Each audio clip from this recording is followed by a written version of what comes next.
Yo, yo, yo, this is Mac Irv, and you are watching Getting to Know Mac Irv, the hometown hero. Cheer.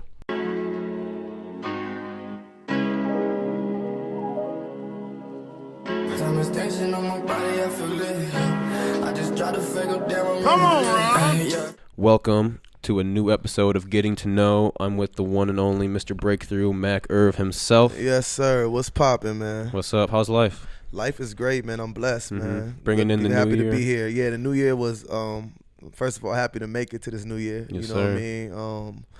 A lot of shit was happening in between, and we lost a lot of like great people. And as far and as well as the pandemic or Corona, so we both blessed to be here, man, for real. For real. So let's reflect on 2020 a little bit before we get into too deep into the interview. Yeah. So like what did you take away from 2020 as like a music career, as a man yourself, as a father, as everything in 2020? What did you take away? 2020, I learned to live every day, and I know how cliche this shit sounds, but like to live every day like it's my last.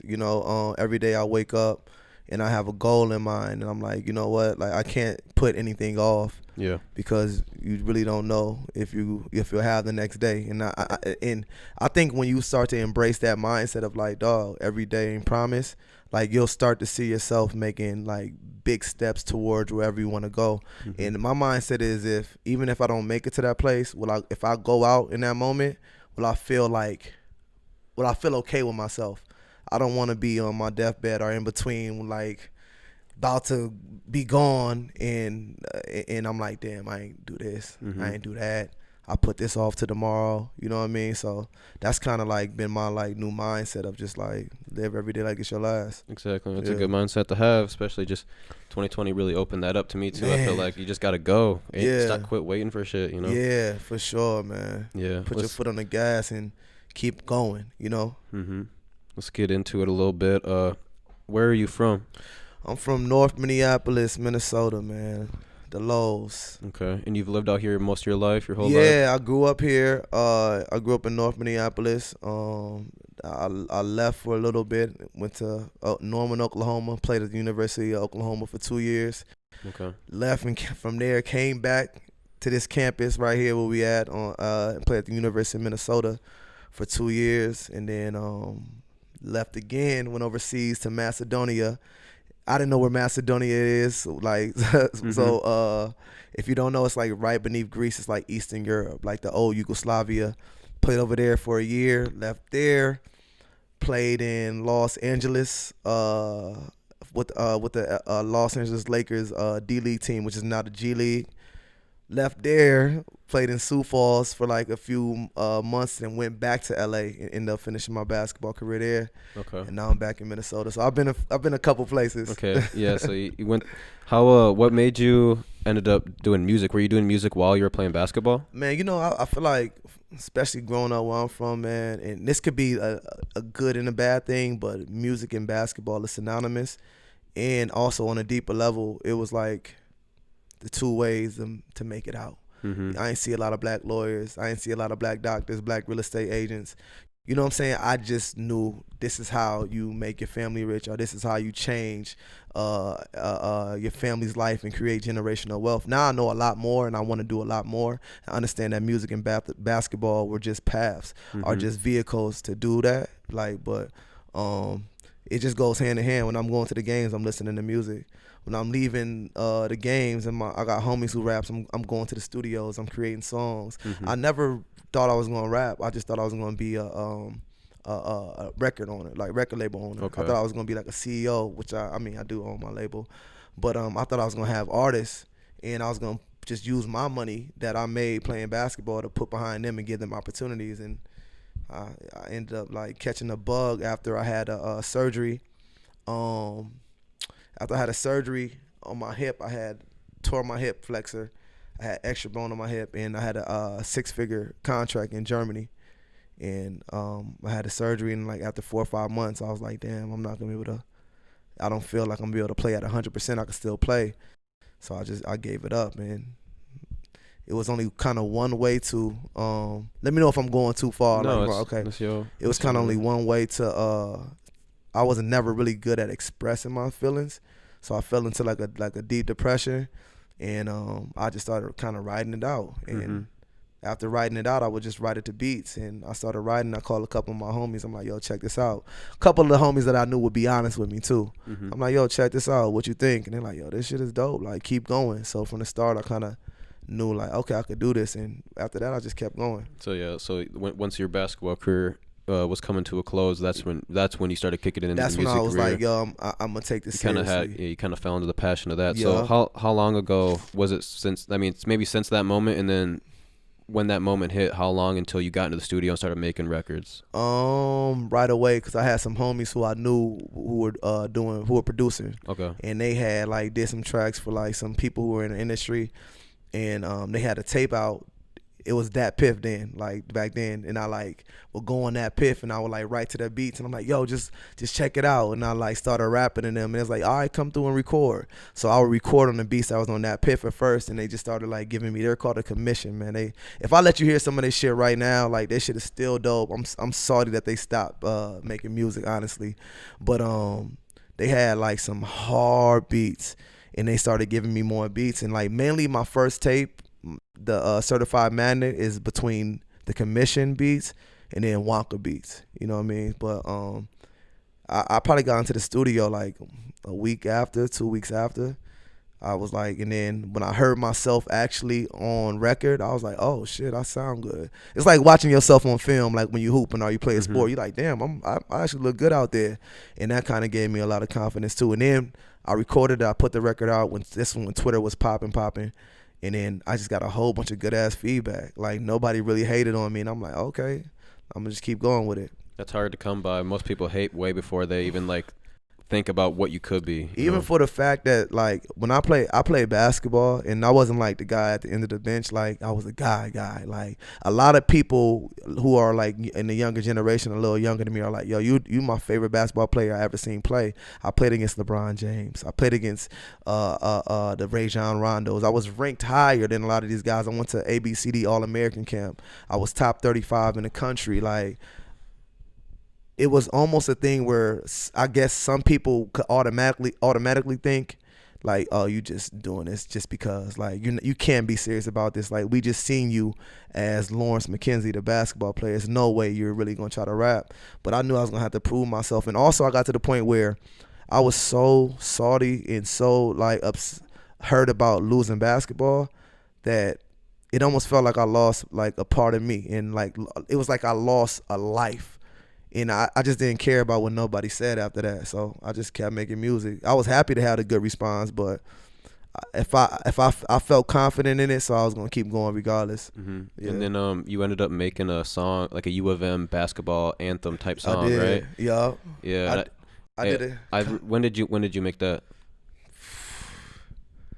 So there's a couple of them. Oh, there's more than one. Yeah, there's okay, like, 'cause I heard the one, and then I seen it like, was it doing some numbers on TikTok for a little bit? yeah, and I was going crazy. Yeah, like, I remember on seeing TikTok. it. Like I had heard the song, like just probably from like some highlight video or something. Yeah. And then like I'd be on TikTok sometimes. You just scrolling through like the For You page, and then all of a Yeah. sudden I'm like, it was your song playing with Yeah. some U of M, someone wearing some U of M gear. And I was Yeah, like a damn. lot of the cheerleaders, they play it. I seen one where it's like the cheerleaders and the players, and I see a lot of people who play it like before games to get hyped. To me, honestly, man, that you need to do this for me. They need to just be playing that before the games, like, you know what I mean? Sure. Of course, we want the classic stuff, and we gotta have the stuff that means something that's been around to the school. But like, man, y'all play that, man. Give me a nice little check, and then Yeah. we'll let it go. I swear, it's definitely a dope song because you're a previous player on the team, Yeah. and it's all about the song, and Yeah. you're from here, so it's definitely a good one. I think they should play it. Yeah. So yeah, before I did it for a couple of years when it was just like just for the regular season, and then they asked me to do one when they made the tournament, and that's the one that kind of like went crazy. Yeah. Okay. Yeah. So through all those starts and how you started your music and got here, I feel like you've had a very long, like maybe not long, but very like progressive and professional music career.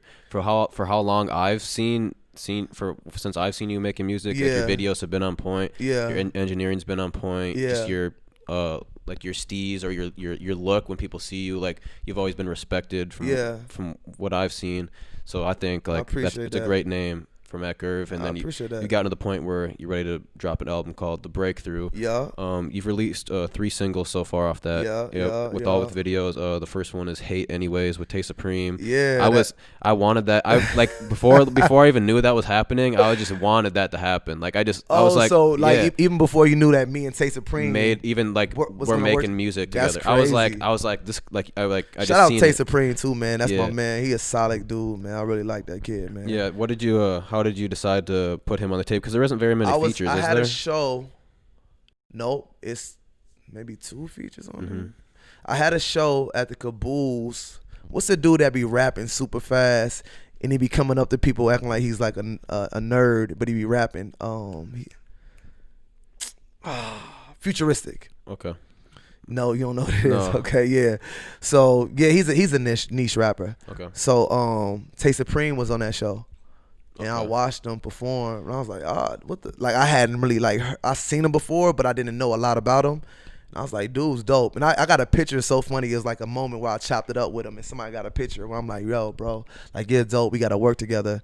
And I saw that, and I was like, man, I could use his energy, because on the song, as you know, it's a little bit different than my style. It's like kind of a newer, like a upbeat, up-tempo. And I wanted to be the same. No matter what I do, I always want to be the same. So I felt like I was like kind of walking on there like real smooth, and it kind of was just worked out perfectly, because he comes with the crazy, and niggas gonna hate, niggas don't hate, niggas gonna hate us, I hate those. Like, that song stuck in my like, head. Not gonna lie, that song is like, hard. and I was like, it was just the kind of the perfect fit for it, man. And it worked out. We shot a dope ass video, held that motherfucker for like a year because of all this stuff. Yeah, that was when Wonka blessed me with the files. Was when that video like was still originally like made. Yeah. And I seen it, and I was just like, and then eventually you post like the promo like dropping this day, and I was like, about time. I've been waiting on this. I know, fam. It was a long time. When I go back, I had like a memory on my either Facebook or something. It was like, you dropped this video or you dropped this clip like a year ago, and it literally took me a year to drop it. But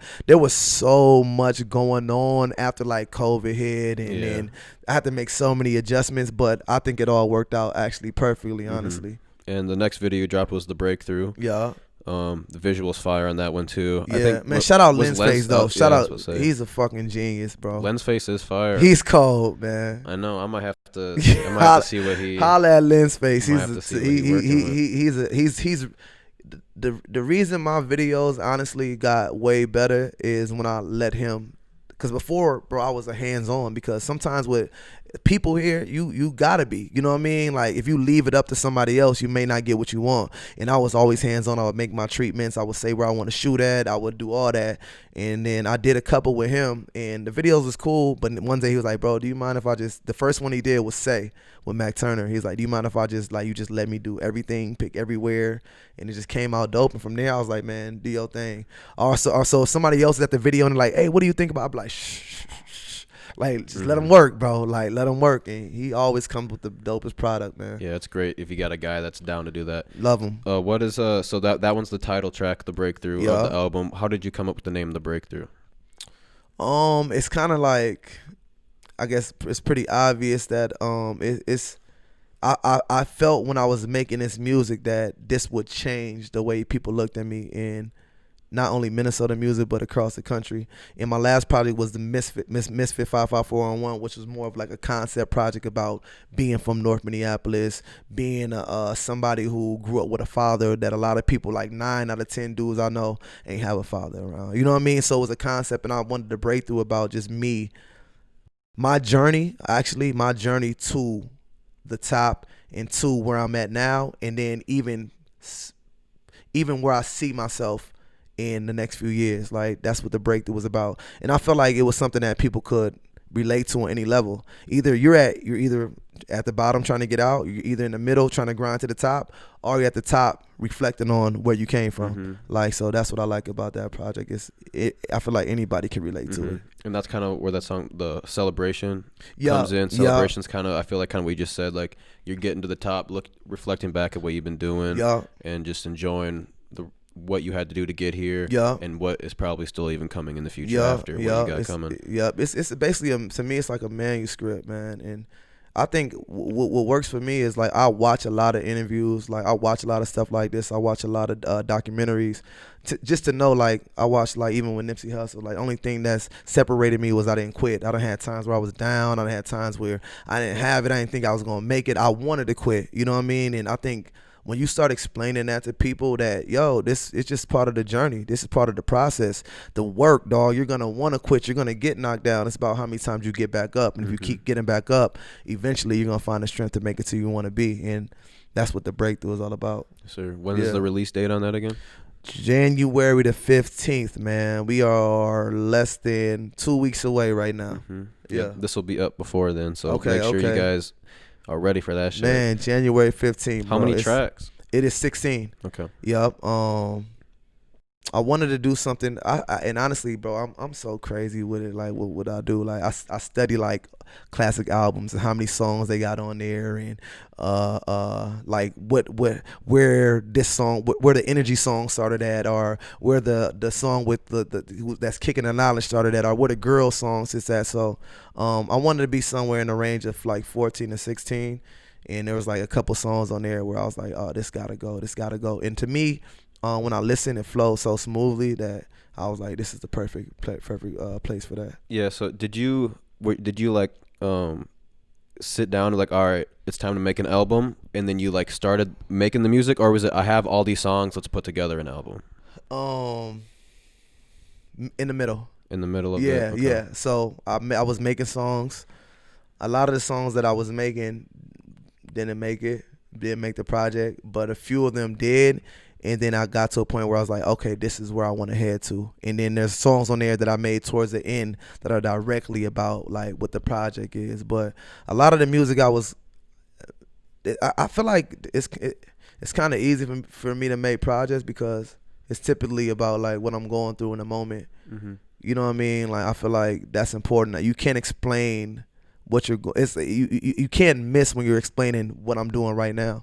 If I was like, yo, I'm at Water Wave doing an interview, sitting next to it, you know what I mean? Like it's too easy to do it, and I feel like it's the easiest way to get your true feelings and your true point across. So yeah. I hope we can start doing shows again out here, bro. So that I'm you can fiending, dog, to do a show, especially dog. just to be able to perform them new tracks. I just did some shit with a live band, bro, like with Hate Anyway Celebration and is that Breakthrough. Is that what that last shoot was? Yeah, I think I seen it on yep. Like so it wasn't. It's like a video, but we got the live band audio, and bro, it sounded so fire. Yeah, it's gonna look crazy fire too. I don't know if like.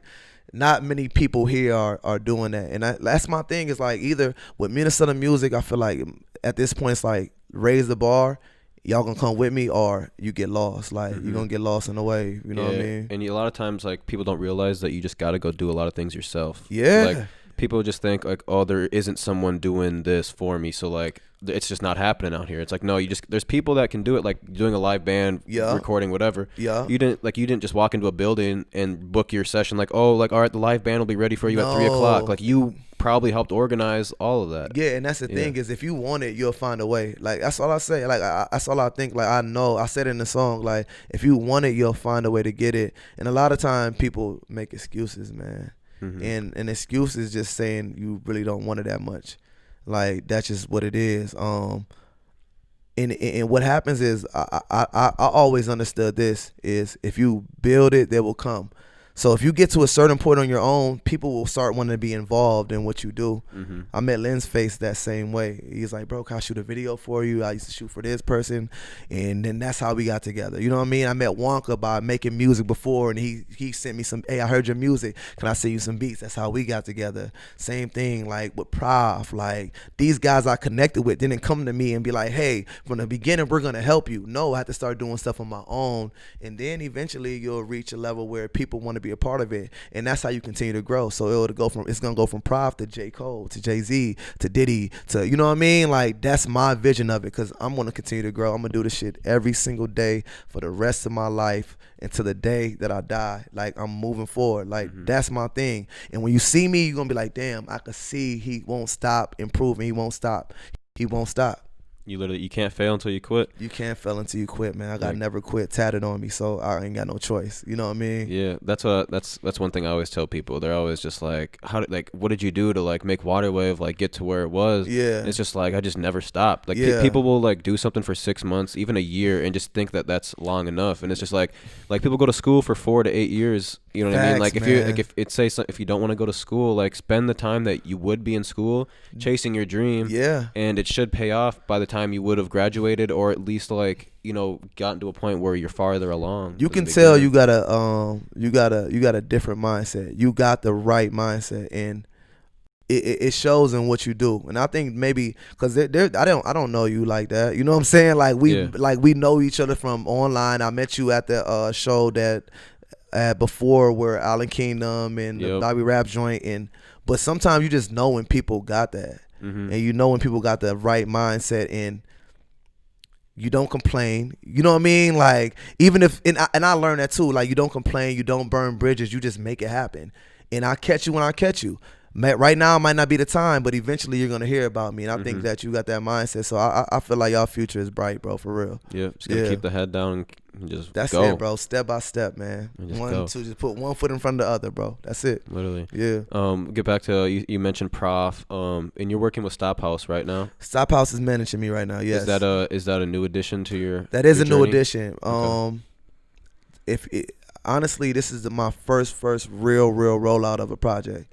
You know what I mean? And understanding how to put music out there, understanding how to get people's eyes on me, understanding how to feed my audience. You know, and Mike, man, over at Stop House and Prop, they've done a great job at, man, just really supporting me, really keeping me on point, letting me know what I need to do, and supporting this project, man. They've been killing it. Yeah, they seem like one of the best groups to be a part of in Minnesota. Man. I mean, Prof is one of the most like popular up and coming artists, especially with like when it comes to shows. Yeah. And even merch besides the streams. Like his merch, I always see people like they're doing a lot of merch, they're selling a lot of merch. His shows are always really good. Yeah. So I'm sure like a lot of that's gonna help you a lot too. Yeah, they've been doing their thing for a while. I remember just first hearing a P, and remember he sold out First Ave, man, like 3 times in a row, and that was like 8 years ago. You know what I mean? So he's had a buzz. He's been doing his thing. And actually, I didn't know a lot about him until I started going on tour with him, and I was just watching shows, and I'm like, oh, this dude is really, really talented. Mm-hmm. Like, he's really, really talented, and now we're, like, really super good friends. You know what I mean? But it took a process of, when I first met him, I was like, what up? You know what I'm saying? Nah, not to him, but it's like when he first met me, it was like, what up? Like, you know what I mean? Yeah. But I wasn't like, oh, he didn't speak to me or this and that. Like, it's just a growth. And I think sometimes people feel entitled, man. I see a lot of that, like with Minnesota.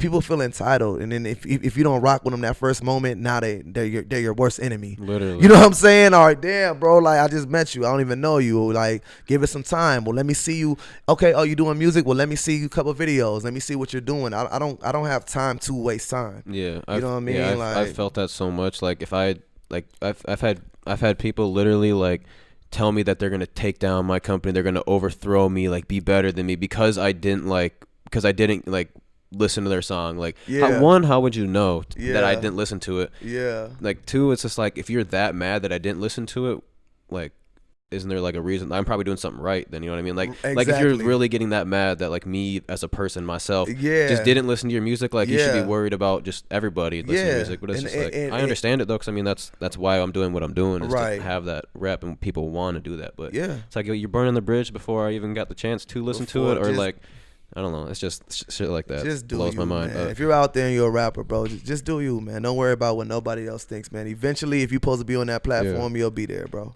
How much has the Minnesota music scene changed since you started? A lot.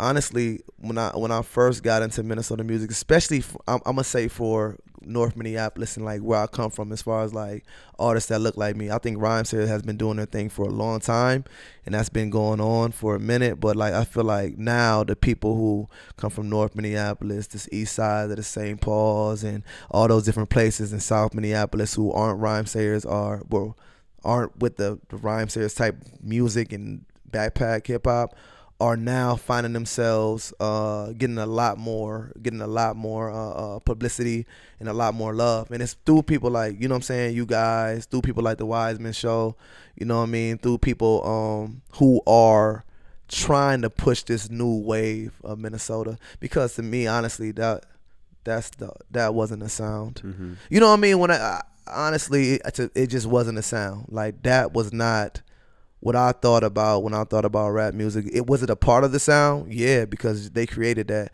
But it's like, it's so much here. There's so much more here that I feel like people weren't seeing. We got a mainstream sound too, I believe. Like, there's a lot of dope artists that need a lot more recognition. There's a lot of dope artists, and a lot of them are really young too. Yeah, a lot of young, good artists out here. And honestly, man, like my one of my goals is to pass down that game. That if I could get to a certain place, because that's how other cities get on. Like Gucci Mane giving somebody else an opportunity, and then this person giving this person an opportunity. The only reason they're on is not because this guy has more talent than like a Mac Turner, or Prince Riley, or Prince Williams. You know what I'm saying? Like, it's not because they got more talent than those guys, just because the opportunities are there. And you know what I mean? Like, now it's time to try to create those opportunities. We didn't have nobody coming back to create opportunities for us. Yeah. So it's a new start. So. Yeah, a lot of it's all about who you know in the game. That's what a lot of it is. Because, I mean, a lot of people make music that's listenable. Yeah. There's people that are way more talented than that person, but, like, people will listen. I mean, a song is 2 to 3.5 minutes long. Yeah. Usually, it's like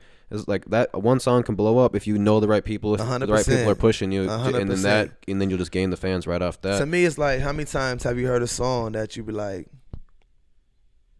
it's cool. You know what I'm saying? But you listen to it over and over again, and you're like, okay, I'm starting to catch on to this. Yeah. I always say this, bro. Like, if Lil Yachty made Cold Like Minnesota and was a Minnesota artist, it wouldn't have went nowhere. People would have looked at that man like a fool. You know what I mean? But he was somewhere else. He made it. He had an opportunity. He had a connection, and he got on. People love it in Minnesota. Now people love it. But if I would have made that song, motherfuckers would have been like, man, get this trash out of here. Yeah. Shout out to Lil Yachty. Shout out Lil Yachty. Come on the show. One thing I think is, like, when people get mad that like, let's say an artist does start making some noise, like, that's from Minnesota, but they're living in LA or living in New York or whatever, and then they don't, let's say they do get put on, and then they don't do enough. But it's also like, were his supporters in Minnesota the type of people that were, like, saying your music's trash, or, like, not being the biggest supporters, and then he went somewhere else, and then those people were showing him the support? And it's like, does he or she need to show love to the city that didn't show love to him originally? You know what I mean? Like, I'm sure he'll have, like, his artist friends that were, like, the ones that were really getting him through those tough times. But when it comes down to, like, just the city or state of Minnesota in general, if, like, they were the ones that were hating on him, and then he blows up somewhere else, it's almost like he doesn't even need to, like, do that. You know, show the love back. Just think about this. Resentment is a human quality. Oh, not a quality, but it's a human emotion. I do all I can here. I mean, I'm trying to rep the city. I'm trying to get y'all to come to shows. Yeah. I'm trying to do everything. 5-6 years, I go hard. Y'all almost purposely ignore me. Look at me, whatever.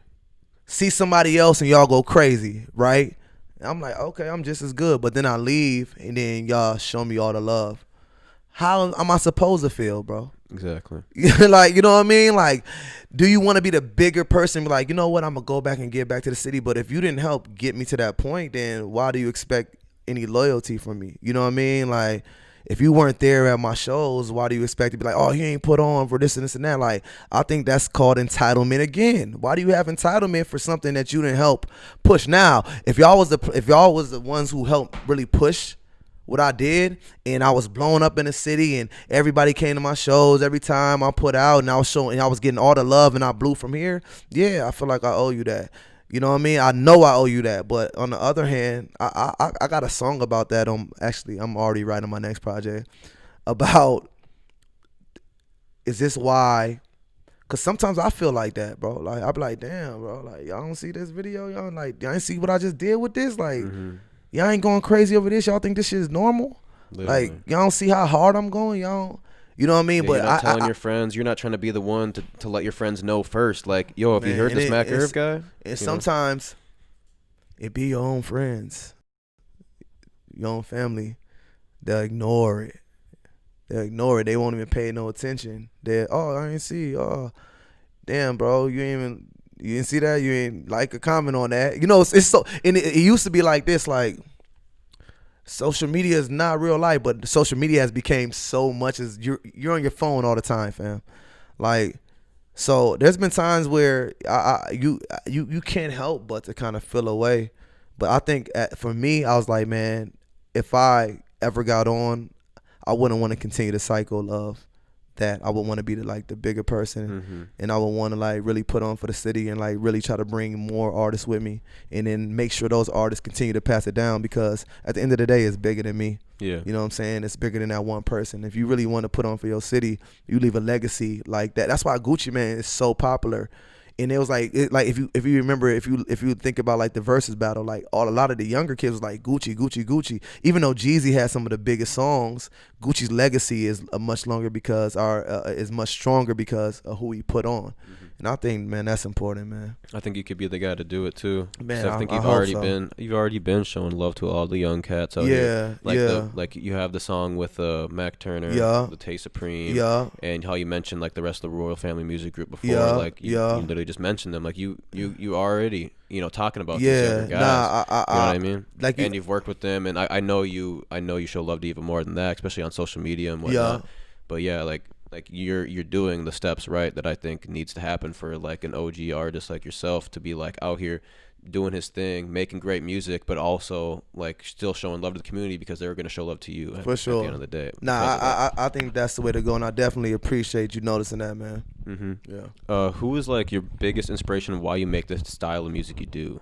Like, were you was like your parents listening to certain music in the crib when you were younger, or like is it just what you listen to and like you said the pre-games, or just on your free time? Like I had this JV basketball coach. He was like my big brother more than anything. I spent a lot of time with him. He was like a mentor, and he was maybe about 10 years older than me, but he was just an East Coast hip hop head, or just a hip hop period. So we would listen to KRS-One, we would listen to all the Biggie, we would listen to Common, we would listen to Tupac, we would listen to Kanye, and I really got into the storytelling aspect of it. I was on the way I was listening over here I was listening to this to a breakdown of the book How to Steal Like an Artist. I don't know if you heard of that yet. No, I haven't. But it's basically talks about most great artists try to imitate their favorite artists, and then they eventually find out who they are during that process. And that's kind of like what I've done with music, is like, okay, what kind of songs do I like when I listen to them? Oh, I like storytelling songs. Oh, I like lyrical songs. Oh, like sometimes when I'm at the party or I'm at the club, I want to turn up, but I want to be smooth at the same time. So like Jay-Z is probably my biggest inspiration musically, and then lately would probably be like the people that I like really rock with is like a J. Cole, the Kendricks, of course, Drake. You know what I mean? Drake is like one of the most talented artists like of all time. Tupac with the storytelling, Biggie with the storytelling. It's just a little bit of everybody, honestly. Yeah, I feel that. I can definitely see that in a lot of your music. Yeah. What's your plans for 2021? Then obviously the album, but you got like anything like your or I guess like what's your mood going into 2021? Like what are you trying to accomplish? Like maybe not specific goals, but like just like what are you trying to do in 2021? I feel like I wanna take a significant step up from where I'm at, and when I say significant, I want people to be able to see like, damn, this nigga just leveled up. Like either being connected to some different artists that are higher up, hopefully getting back on going on tour with artists that are like a little bit higher up, touring not only in the country but outside the country as well. That's what I want to do. I actually got some plans for that. I'll keep y'all posted on that. I was actually supposed to go to the UK before Corona hit, and I had to cancel that, so we probably put that back together. But I just want to level up, man. And honestly, when I say with 2021, I just take it day by day. Like I just try to win the day every single day. And I know if I could win the day every single day, in 30 days I'm gonna be up. 60 days I'm gonna be up even further. You know what I mean? In 4 months I'm gonna be up even further. So I kind of think about it like that. It's like climbing a mountain. if you look all the way towards the peak, you might be like, damn, that's a long way to go. Long. You start getting a little bit of anxiety. Then anxiety leads to you to procrastination, not wanting to do it. Me, I'm just like, man, I'm gonna just take it day by day, step by step, put one foot in front of the other, like I said earlier. Literally, that's how our journey's been as well. Just day by day, you just got to worry about, getting this video uploaded today. Yeah. I'm gonna DM this artist today. I'm gonna link with this artist today. Day by day, just gotta do your thing. Yeah. We're gonna wrap up this interview. Is there anyone you would like to give a shout out to? Anyone that's kind of always been there for you, always made sure you were on track, kept it 100 with you, anything like that? My bro Willie Wonka, man. I want to shout out all the Stop House. My bro Prof, my guy Mike. Definitely want to shout out my homie Lens Face, man. Keep killing the shit on the visuals, man. My bro Jimmy Easy, the best engineer in town. When he wants to get in the studio. But yeah, man, anybody who knows me, man, knows I got major love for everybody around me, but my circle's pretty small. You know what I'm saying? But much love to all you guys out there, man. The whole Minnesota music scene, keep growing. Like I said earlier, bro, don't burn bridges and just keep working your ass off, man, and you'll get to where you want to go. It's not gonna be easy. They say it takes 10 years to become an overnight celebrity. You know what I mean? Like, I could blow up tomorrow. They're like, oh, this new dude came out of nowhere. Like, that's what most people would think. But just keep working, man. Yeah. Thank you for coming on the show. No doubt, man. Thank you guys for having me. I've been wanting to do this for a long time. I've been seeing you doing your thing for a long time, obviously, and I knew there was going to be a time that was going to be the right time to do it. Yeah. I think this was the right time to do it. Make sure you get that album, The Breakthrough, January 15th. Yes, sir. 16 songs, all hits. You don't want to skip one. You're going to want to listen through it all the way through. It works well when you listen to it all the way through, too, with the skits and all, too. It does. It's great. It takes you on a journey. Go on a journey, man. The Breakthrough, January 15th. Thanks for watching my interview. Make sure you subscribe, you like, leave a comment, man. Follow me on Instagram, MacIrv, MacIrv, everywhere, MacIrv, MacIrv. So what I want you to understand about the breakthrough is that 90% is work, but the last 10%, that's fight. I